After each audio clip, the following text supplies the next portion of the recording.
ఇదివరకు ఏం డబ్బులు ఉన్నాయి, మనం ఇలా హోటల్ కాకపోతే ఇంకో చోట కలుస్తాం, రోడ్డు మీద కలుస్తాం.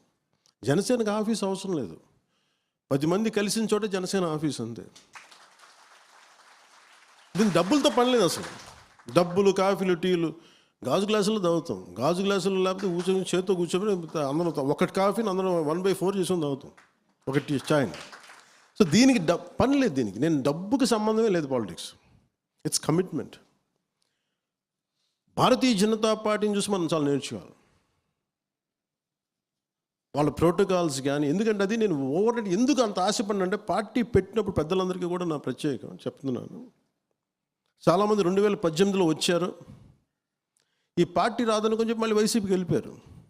రాదని చెప్పి మళ్ళీ వచ్చాను. నాకు ఫైన్, నాకు అదేం, ఎందుకంటే ఒక అభద్రతా భావం ఉంటుంది. మనకి ఏమవుద్ది పార్టీలో అనేది. నేను ఎందుకు నమ్మాను జనసేన క్రియాశీల కార్యకర్తలను కానీ, జన సైనికులను కానీ, వీర మహిళలను కానీ అంటే, చావు బతుకు నీతోనే అన్న.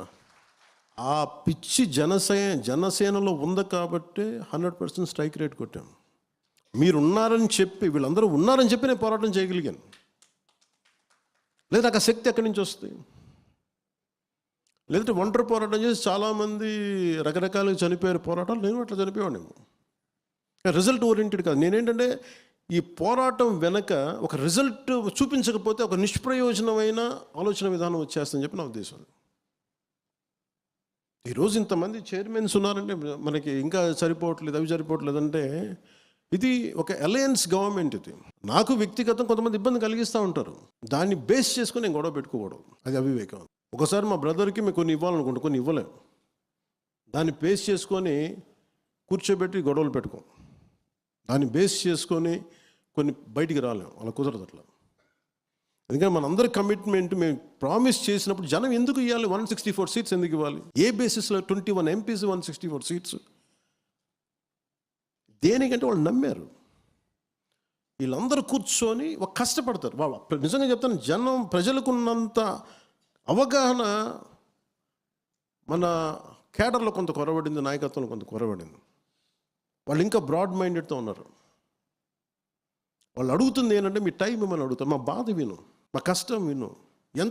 నా ఉదాహరణకి చాలాసార్లు ఎడ్యుకేషన్ శాఖ గురించి వస్తాయి, వేరే శాఖల గురించి నా దగ్గరికి వస్తుంటే నేనేమింటానంటే, అమ్మ నా శాఖ కాదు కానీ నేను వింటానంటే, అన్న నాకు తెలుసు, మా సమస్య వినన్నా చాలు. మనం వినటానికి కూడా ఓపిక లేదు. మనల్ని ఎవరన్నా ఎందుకు ఆపుతారు చెప్పండి? మన నియోజకవర్గాల్లో మనం పని చేసుకుంటూ వెళ్తే మనల్ని ఎవరు ఆపగలరు? వాటాలు కావాలంటేనే గొడవలు అవుతాయి తప్ప పని చేయాలనుకుంటే గొడవలు రావు. నేనేం పెట్టుకున్నా, నేను వచ్చింది, నేను నిజంగా నాకు డబ్బులే కావాలంటే మన సినిమాలు ఉన్నాయి, మనం చెప్తా ఉన్నాను.